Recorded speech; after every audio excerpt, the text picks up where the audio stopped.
और हिंदुस्तान की मजबूती से जुड़ी हुई ये तस्वीर इस वक्त आपके सामने। जापान के हिरोशिमा में प्रधानमंत्री नरेंद्र मोदी पहुंच चुके हैं। उनका विशेष विमान यहां पर लैंड हो चुका है। कुछ देर में वो तस्वीर भी नजर आएगी जब प्रधानमंत्री नरेंद्र मोदी इस विमान से नीचे उतरेंगे।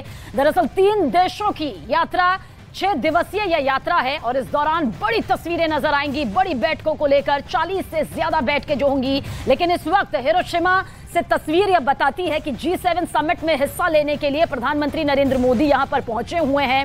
और देखिए जिस तरह से 3 देशों की 6 दिवसीय यह यात्रा यहां पर सामने आई है।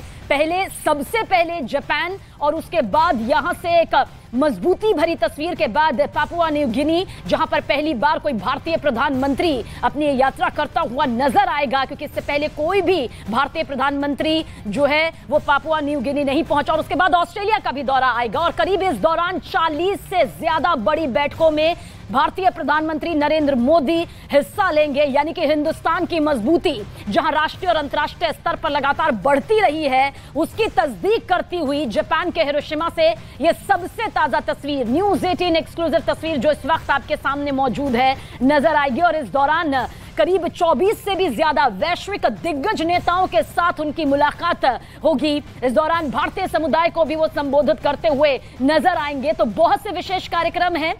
G7 में हिस्सा लेने के लिए भारतीय प्रधानमंत्री नरेंद्र मोदी पहुंच चुके हैं। ये विशेष विमान हिरोशिमा में उतर चुका है। वही हिरोशिमा जिसने परमाणु बम का दंश झेला, वही हिरोशिमा जो अपने दर्द को सालों से झेलता रहा और आखिरकार जब उभरा तो देखिए किस तरह से हिंदुस्तान से जुड़ी ये सबसे मजबूत तस्वीर इस वक्त आपके सामने मौजूद है। भारतीय प्रधानमंत्री नरेंद्र मोदी देखिए कुछ ही देर में बस आपको झलक भी नजर आ जाएगी जब हिरोशिमा में अपना कदम रखेंगे। और आप समझिए इस तस्वीर को सिर्फ G7 समिट की बैठक के हिसाब से नहीं देखना है, बल्कि हिंदुस्तान की वो ताकत यहां पर सामने आई है जब हर स्तर पर हिंदुस्तान का डंका यहां पर बजता रहा है। नीरज हमारे सहयोगी ज्यादा जानकारी के साथ। नीरज, 3 देश, 6 दिवसीय यात्रा, 40 से ज्यादा बड़ी बैठकों में हिस्सा लेंगे, कई दिग्गज वैश्विक नेताओं से मुलाकात होगी और इस वक्त की सबसे ताजा तस्वीर जापान के हिरोशिमा से। नीरज देखिए, बिल्कुल 3 देशों की यात्रा है और 5 दिनों तक चलेगी। 5 दिन क्या 6 दिन कह सकते हैं इस यात्रा को, क्योंकि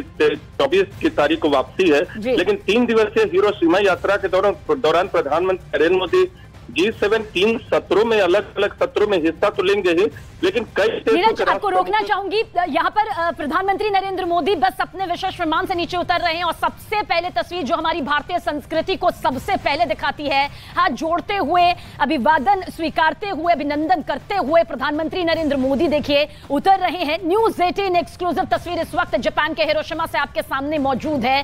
आप समझिए तस्वीर के लहजे से G7 में हिस्सा लेने के लिए नरेंद्र मोदी, प्रधानमंत्री नरेंद्र मोदी यहां पर पहुंचे हुए हैं और जापान का विशेष डेलीगेशन देखिए उन्हें रिसीव करने के लिए यहां पर पहुंचा हुआ। सबसे पहले गुलदस्ता यहां पर उन्हें भेंट के तौर पर दिया गया है और इस वक्त प्रधानमंत्री नरेंद्र मोदी हाथ मिलाते हुए मुस्कान के साथ यहां पर, यह हिंदुस्तान की वो ताकत है जो वैश्विक तौर पर लगातार बढ़ती रही है और अब 3 देशों के दौरे में सबसे पहले जापान के हिरोशिमा में पहुंचे हुए हैं और इसके बाद पापुआ न्यू गिनी की तरफ रुख होगा। हालांकि 19 से 21 मई अभी प्रधानमंत्री नरेंद्र मोदी जापान में होंगे। उसके बाद आगे 2 देशों का यह दौरा होगा, जिसमें तीसरा देश ऑस्ट्रेलिया होगा और उसके बाद यहां पर वापसी हिंदुस्तान की तरफ से होगी। लेकिन इन 5 से 6 दिनों में, क्योंकि 24 तारीख को जो वापसी होगी, 6 दिन भी कहा जा सकता है, बहुत बड़ी तस्वीरें, वो समझौते, वो वैश्विक मुलाकात जो हिंदुस्तान की ताकत को और ज्यादा न सिर्फ बढ़ाएगी बल्कि यह भी बताएगी कि किस तरह से विदेशी जमीन पर भी मोदी मोदी के नारे लगते हैं, नमो नमो की वो गूंज सुनाई देती है जो इससे पहले भी कई बार यहां पर सुनाई देती रही है। नीरज हमारे साथ है। नीरज, क्या मायने निकाले हिंदुस्तान की ताकत से जुड़ी? देखिए, बिल्कुल भारत की ताकत से जुड़ी कई मायने हैं। सबसे पहला मायने तो ये है कि G7 में लगातार भारत की पूछ बढ़ती जा रही है। लगातार एक के बाद एक अतिथि देशों के तौर पे भारत आमंत्रित होता रहता है। तो हिरोशिमा यानी जापान के प्रधानमंत्री फुमियो किशिडा ने भी प्रधानमंत्री नरेंद्र मोदी को इनवाइट किया और प्रधानमंत्री नरेंद्र मोदी हिरोशिमा में पहुंच चुके हैं। लेकिन प्रधानमंत्री का कार्यक्रम क्या है? क्वाड सम्मेलन में हिस्सा लेंगे 4 देशों के प्रमुख, जापान, भारत, ऑस्ट्रेलिया और अमेरिका के राष्ट्र बैठक में हिस्सा लेंगे। क्वाड किसको संकेत और संदेश दिया जाता है वो हम सबको पता है, चीन संदेश है। G7 के 3 प्रधानमंत्री हिस्सा लेंगे। इसके अलावा जो सबसे बड़ी बड़ी खबर होने जा रही है ये हिरोशिमा दौरे से प्रधानमंत्री के, वो ये है सबीना कि जेलेंस्की से उनकी मुलाकात संभव है। जेलेंस्की से आमने सामने होंगे पहली बार प्रधानमंत्री नरेंद्र मोदी की शुरुआत के बाद। तो पुल असाइड मीटिंग हो सकती है, बायलेटरल होगी कि नहीं ये देखना अभी महत्वपूर्ण होगा। पुल असाइड होता है कि संक्षिप्त मुलाकात होती है जिसमें से पहले भले इंदा तय न हो, लेकिन बातचीत महत्वपूर्ण होती है। इसके अलावा प्रधानमंत्री तीन दिवसीय यात्रा के बाद खुद निकलेंगे पापुआ न्यू गिनी के लिए, ऑस्ट्रेलिया के लिए। वहां दोनों देशों के साथ द्विपक्षीय मुलाकात के अलावा पापुआ न्यू गिनी में तो पैसिफिक आइलैंड के देशों के साथ सम्मेलन होगा, वो भी समिट का होगा। और ऑस्ट्रेलिया से हाल के दिनों में जिस तरह से रिश्ते बने हैं भारत के प्रकट हुए हैं। लौटेंगे नीरज, आपके पास लौटेंगे। तो मेरे सहयोगी नीरज यहाँ पर तफसील से बता रहे हैं कि ये तस्वीरें महज तस्वीर नहीं है, बल्कि ये हिंदुस्तान की वो ताकत है जो बुलंद भारत की बुलंद आवाज को इस वक्त वैश्विक तौर से सामने रख रही है। हर तस्वीर न्यूज 18 एक्सक्लूसिव तौर पर आपके सामने रखेंगे। और जापान रवाना होने से पहले प्रधानमंत्री नरेंद्र मोदी ने एक अखबार को इंटरव्यू दिया जिसमें उन्होंने चीन और पाकिस्तान पर बड़ी बातें कही है। क्या ये बड़ी बातें हैं वो आपको यहाँ पर डिटेल से बताते हैं। दरअसल चीन से बेहतर रिश्ते के लिए सीमा पर शांति जरूरी है, रिश्ते बेहतर करने की जिम्मेदारी पाकिस्तान पर है, यह भी उन्होंने इस इंटरव्यू के दौरान कहा। और तीसरी सबसे महत्वपूर्ण बात, आतंक मुक्त माहौल बनाए पाकिस्तान। तो यानी सीधे सीधे पाकिस्तान को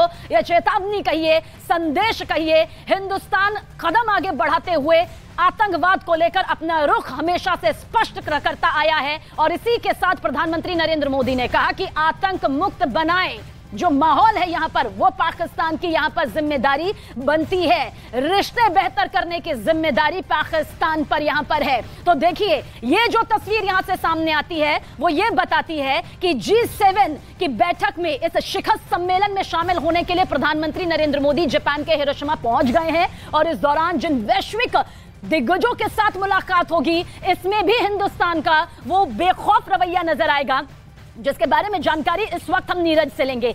नीरज, यूक्रेन के राष्ट्रपति जेलेंस्की के साथ मुलाकात की पूरी जो ये खबरें यहां पर निकलकर सामने आई और जो तस्वीर निकलकर सामने आएगी, ये वही हिंदुस्तान है जो जानता है कि शांति को लेकर अपनी बात कैसे आगे बढ़ानी है। ये वही हिंदुस्तान है जो जानता है कि अगर रूस कट्टर तौर पर यूक्रेन के खिलाफ है तो वो भारत का अच्छा दोस्त भी है, लेकिन अपनी जिम्मेदारी यहां पर अंतर्राष्ट्रीय स्तर पर प्रधानमंत्री नरेंद्र मोदी निभाते हुए नजर आएंगे।